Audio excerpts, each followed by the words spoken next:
네, 이번에 알아볼 내용은 소리의 반사, 굴절, 회절, 소리의 3요소입니다.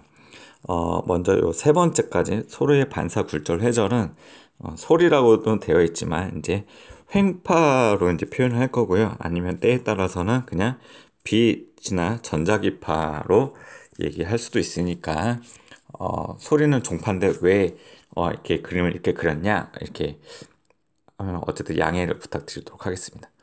지난 시간에 이제 파동의 정의 및 성질 등에 대해서 이제 얘기했는데요. 그거에 대한 예제를 다시 한번 짚고 넘어가도록 하겠습니다. 이제 왼쪽에 있는 가의 그래프는 횡파의 어느 순간을 나타내는 거고, X축이 거리로 나타내는 게 좀 중요하겠죠. 그 다음에 요 A라고 하는 지점이 시간에 따라서 어떻게 움직이느냐. 처음에 0에서부터 이제 진동이 막 시작을 해가지고 1초가 되기 전까지 약 0.01초 바로 순간인 거죠. 변이가 아래로 작아지고 있습니다. 즉 아래 방향으로 내려가고 있다는 거죠. A는 잠시 뒤에 아래쪽으로 내려가야 된다라는 거를 오른쪽에서 그래프에서 표현을 해주고 있다라는 거를 염두를 해 두시고 시작을 해보도록 할게요. 첫 번째로 파장은 거리가 나타나 있는 그래프로 얘기를 해야 되는 거죠. 그래서 마루에서부터 마루까지 또는 골에서 골까지 아니면 파가 시작되는 올라갔다가 내려갔다가 다시 돌아오는 요 지점까지의 길이를 파장이라고 하니까 4cm가 되겠죠. 두 번째, 진폭은 중간에서부터 마루까지 또는 중간에서부터 골까지니까요. 길이가 3cm가 되겠죠. 그 다음에 주기의 정의는 한 번 진동할 때 걸린 시간이죠. 그래서 시간이 표시되어 있는 그래프에서 하는 거고, 아래로 내려갔다가 올라갔다가 내려갔다가. 왜 여기서도 되냐면 이 A라는 지점이 시간에 따라서 아래로 갔다가 다시 원위치로 갔다가 높은 곳에 갔다가 다시 원위치로 할 거니까 어쨌든 한 주기가 되는 거죠. 그때 걸린 시간이 4초가 될 겁니다.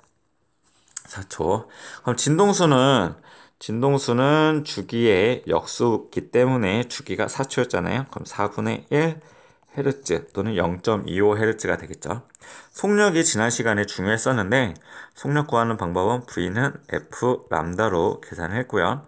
진동수가 4분의 1, 파장이 4cm니까 속력은 1cm/s가 되겠죠. 여기 일단 센티미터 단위면 좀 안 되는데 미터 단위여야 되는데, 그 다음에 이 판은 오른쪽으로 가는 건지 왼쪽으로 가는 건지 판단을 해야 되는데요. 만약에 먼저 요 파가 오른쪽으로 진행하는 파다. 약간 오른쪽으로 그려서 평행하게 그리게 된다 그러면 요 A라고 하는 지점이 어디로 가야 되냐면 지금 오른쪽으로 이동한 파에서는 A 지점이 위쪽으로 움직여서 여기 와 있어야 돼요.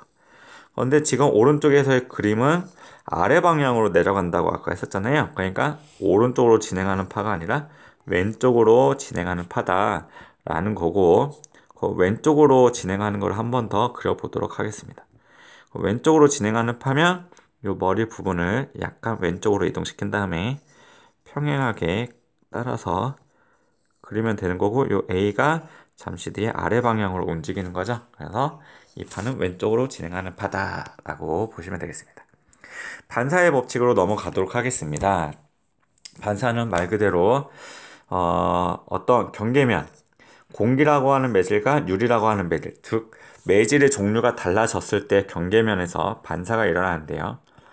이 매질의 경계면에 수직하게 그린 요 가상의 기준선을 법선이라고 합니다. 법선. 여기 만나는 지점에 빛을 쏠게요. 빛을 쏴서 소리지만 여기서는 빛으로 설명해서 여기를 입사광선이라고 한다 그러면 입사광선. 그러면 이쪽 방향으로 되튕겨져 나와서 반사광선이라는 게 나타날 거고, 이따 뒤에서 배울 거지만 유리를 통과해서 일부분은 또 이렇게 굴절된 빛도 나올 겁니다. 굴절 광선이 되겠죠. 그러면 입사광선과 법선이 만나서 여기가 입사각, 그 다음에 여기는 반사각이 될 텐데요. 이때 입사각과 반사각이 어떻다? 똑같다 라고 하는 녀석이 반사의 법칙입니다. 반사의 법칙이 뭐 초등학교 때부터 배웠던 부분이니까 이 정도만 하고 넘어가도록 할게요. 원래 요 반사의 법칙에 대해서 이제 연구한 사람은 수학자로 유명하긴 한데 페르마라고 하시는 분이 최소 시간의 원리. 아이고, 이거 지우개가 된 거야. 페르마라고 한 사람이 최소 시간의 원리를 따라 빛이 진행한다라는 걸로 주장을 했었던 건데요. 요거에 대해서 한번 궁금하면 한번 찾아보시기 바랍니다. 이제 파동의 굴절로 넘어갈 거고요. 이제 굴절이 고등학교 물리 1에서 다루는 파동의 한 50% 이상의 비중을 차지하고 있는 게 아닌가 싶습니다. 그만큼 중요한 거고요.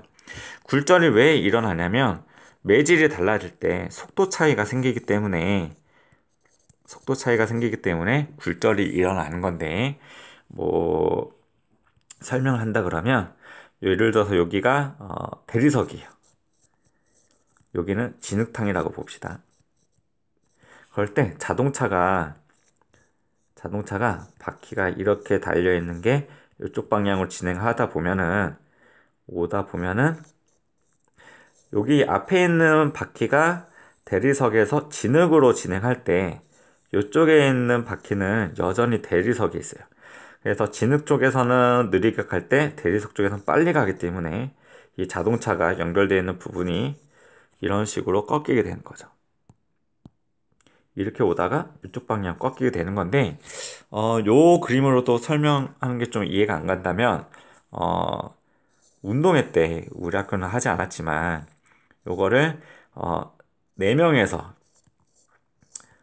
손잡고 달리기를 해서 운동장을 이렇게 한 바퀴 돈다라고 한번 봅시다.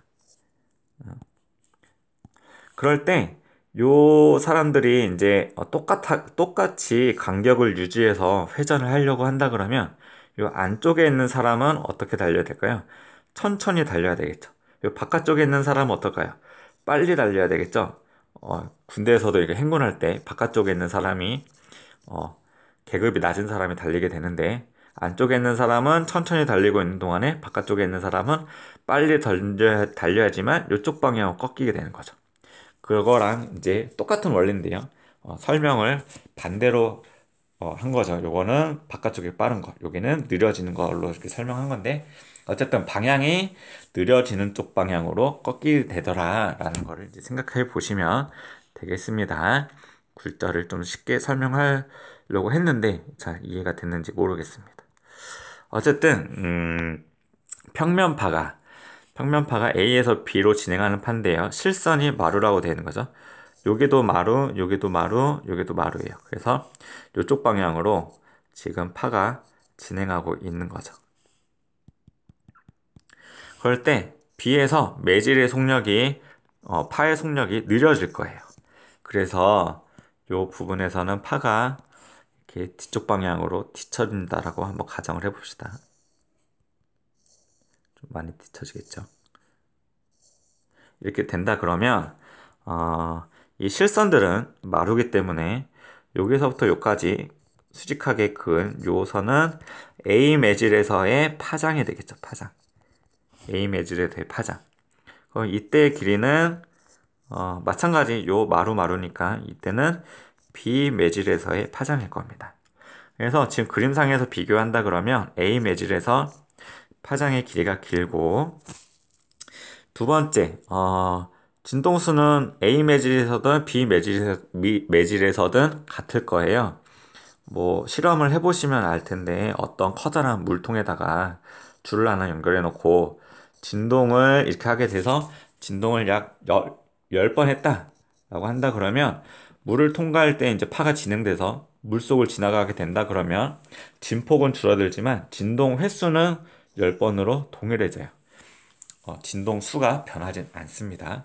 진동 수가 같으면 주기도 똑같겠죠. 역수 관계니까. 그러면 속력은 어디가 더 빠르냐? V는 F 람다로 이렇게 따져주시면 되는데 진동 수가 같으니까 따져줄 필요가 없고 속력이 빠른 쪽이 파장이 길더라 라는 겁니다. 그래서 A 쪽에 속력이 빠르다. 왜? 파장이 A가 길었으니까. 수신 같은 경우는 이렇게 되어 있을 때 여기는 수심이 얕은 곳, 오른쪽은 수심이 깊은 곳일 때 수심이 깊은 곳은 수압이 커요. 수압이 크게 된다 그러면 요 아래쪽에 있는 물 분자들은 눌림을 많이 당해가지고 간격이 좁습니다. 간격이 가깝다라는 거죠. 조밀하다, 가깝다, 밀도가 높다, 뭐 이렇기 때문에 이 물 분자들이 물속에서는 소리를 전달해주는 매질의 역할을 하잖아요. 물 분자가 매질인데 이 매질의 간격이 조밀조밀해요. 그래서 얘네들 왼쪽에 수심이 얕은 것보다는 더 빠르게 에너지를 전달해 줄 수 있다. 붙어 있기 때문에. 그래서 어디에서의 파동 속도가 더 빠르냐? 수압이 큰 수심이 깊은 곳이 있기 때문에 속력이 빠른 쪽이 A였죠. 그러니까 수심 A가 더 깊은 곳이더라 라고 판단을 하시면 됩니다. 요즘에는 수심에 대해서는 거의 물어보지 않긴 해요.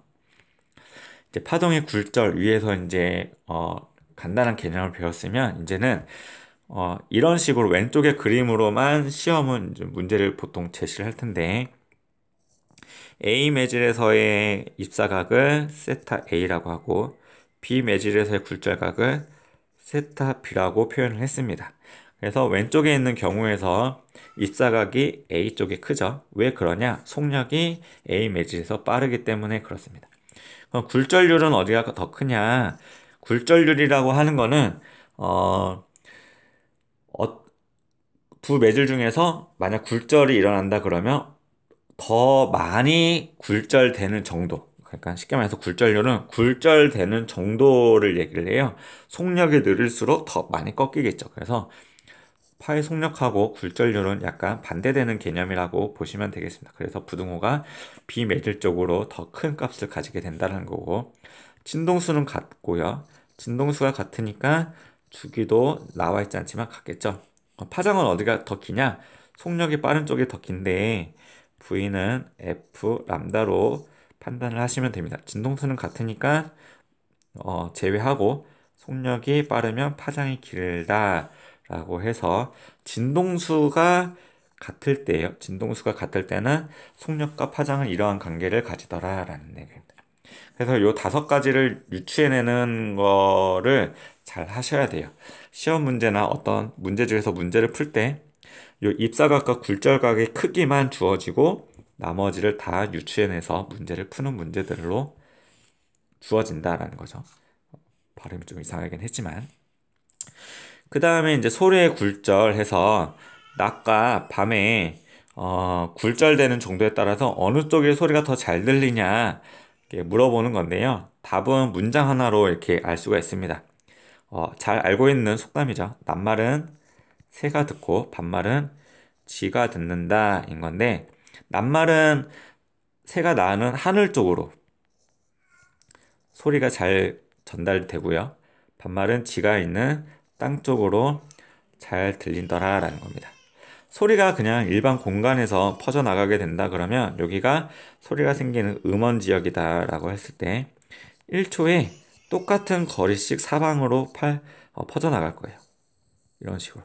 또 1초 지나가게 된다 그러면 똑같은 간격으로 이렇게 원형인 모양으로 골고루 퍼져나갈 건데 소리를 전달해주는 매질은 공기잖아요. 근데 공기는 매질이 공기니까 공기는 온도가 뜨거워지면 더 활발하게 움직여서 더 빠르게 움직이겠죠.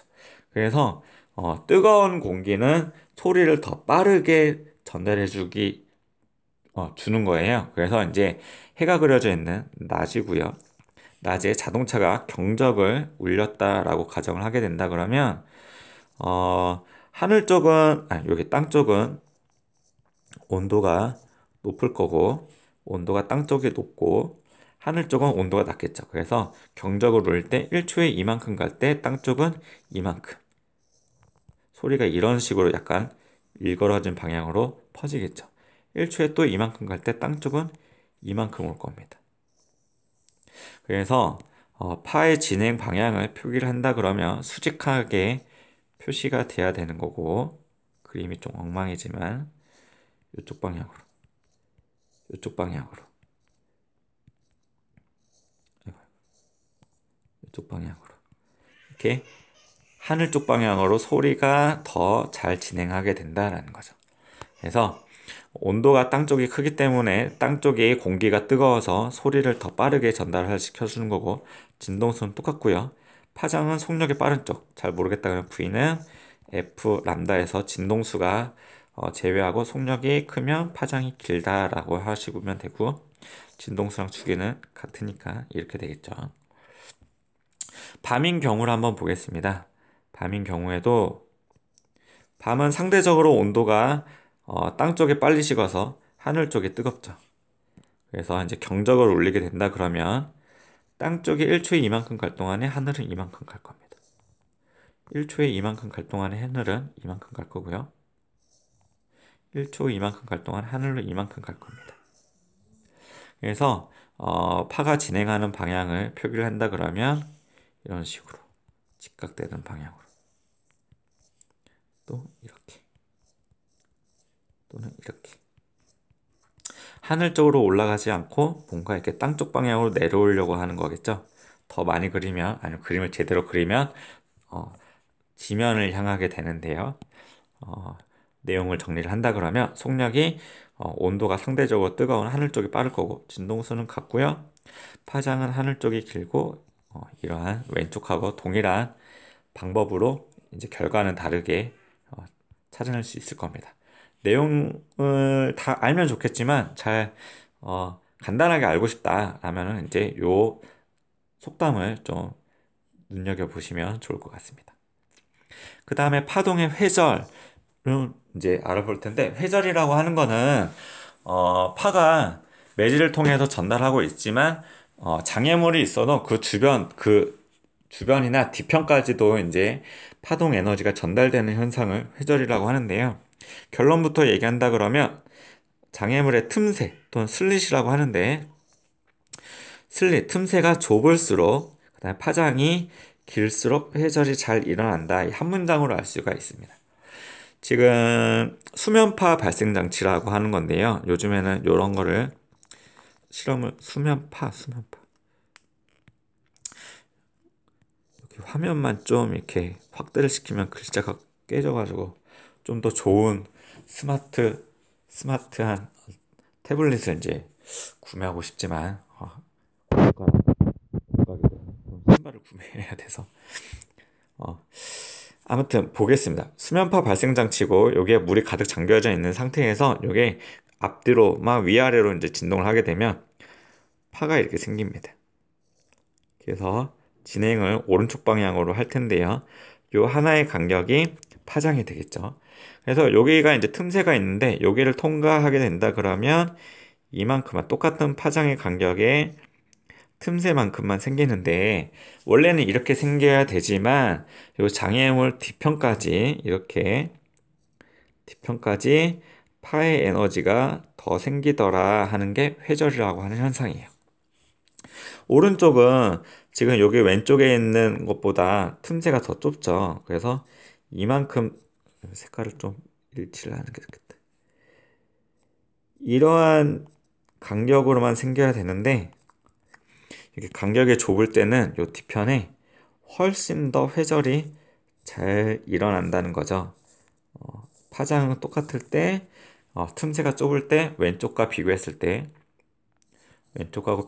회절이 훨씬 더 잘 일어나더라. 좁을수록 회절이 잘 일어난다라는 거고, 그 다음에 요거 첫 번째 그림이랑 세 번째 그림은 또 동일해요. 요거랑 이제 비교를 해보시면 되는데요. 틈새는 같은데 이제 파장의 길이가 길죠. 파장의 길이가 길 때는 어떻게 되느냐, 이런 식으로 생길 거잖아요. 그래서 파장이 길 때 또 마찬가지 회절이 훨씬 더 잘 일어난다 라는 거니까 이 아래쪽에 있는 문장을 잘 알아두시면 되겠습니다. 회절은 이렇게 간단하게만 하고 넘어가도록 할게요. 소리의 3요소, 요거는 이제 외워야 될 부분인데, 소리는 세기, 높이 또는 맵시, 음색이라고 하죠. 이 세 가지를 3요소라고 합니다. 먼저 세기 같은 경우는 진폭에 의해서 결정이 되는데, 진폭이 클수록 큰 소리가 난다. 그래서 첫 번째, 두 번째 그림에 있을 때 진폭이 얘는 이만큼이 진폭이고 얘는 이만큼이 진폭이잖아요. 이 친구가 큰 소리가 되겠죠. 두 번째, 높이 같은 경우는 진동수에 의해 결정되며 어떤 문제에서는 진동수랑 파장에 따라서 이제 진동수로 표현한 것도 있고 파장으로 표현한 것도 있어요. 진동수가 많으면 파장은 작겠죠. 진동수가 적으면 파장이 길 거고요. 그거는 쉽게 알 수 있는 부분이니까. 진동수가 클수록 높은 소리가 납니다. 도레미파솔라시도 옥타브가 올라가는 거니까요. 왼쪽 두 개, 요거 왼쪽과 오른쪽에 있는 것 중에서 어떤 게 더 높은 소리냐라고 하면은 왼쪽에 있는 게 높은 소리, 오른쪽에 있는 게 낮은 소리가 되겠죠. 낮은 소리. 그 다음에 맵시 같은 경우 파의 모양에 의해서 결정되면서 진동수와 진폭이 같아도 파형이 다르면 다른 소리로 들리더라. 지금 다른 소리인 거죠. 같은 악기면 진동수나 진폭은 차이가 나도 모양은 같을 거예요. 그럼 같은 악기 아니면 같은 사람의 목소리가 될 겁니다. 아래에 있는 거는 너무나 쉬운 문제여서 답만 적고 넘어가도록 하겠습니다. 누가 높은 소리냐? 진폭이 누가 더 크냐? A. 이렇게 낚이면 하는 거죠. 높은 소리니까 진동수가 많은 거니까 B. 큰 소리는 진폭에 따진 거니까 A. 다른 악기다. 실수하시면 안 됩니다. 오늘은 여기까지 할게요.